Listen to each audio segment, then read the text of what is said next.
মাদ্রাসার একজন ছাত্রীকে বিভিন্ন প্রলোভন দেখিয়ে প্রেমের ফাঁদে ফেলে তাকে দীর্ঘদিন যাবৎ বিভিন্ন জায়গায় আটকে রেখে ধর্ষণ করা হয় এবং পরবর্তীতে পতিতালয়ে তাকে বিক্রি করে দেওয়া হয়। নোয়াখালীতে একজন তরুণীকে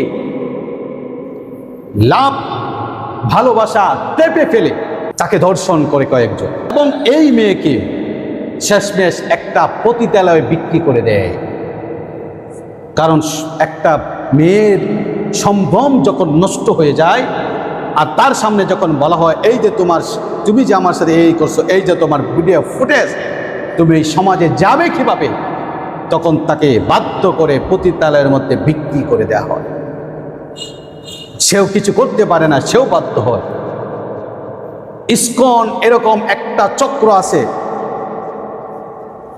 এবং হিন্দুত্ববাদীদের একটা চক্র আছে যারা মুসলিম মেয়েদেরকে টার্গেট করে করে প্রেমের জালে ফাঁসিয়ে তাদেরকে হয়তো ভারতে চালান করে অথবা বাংলাদেশে বিভিন্ন পতিতালয়ে এর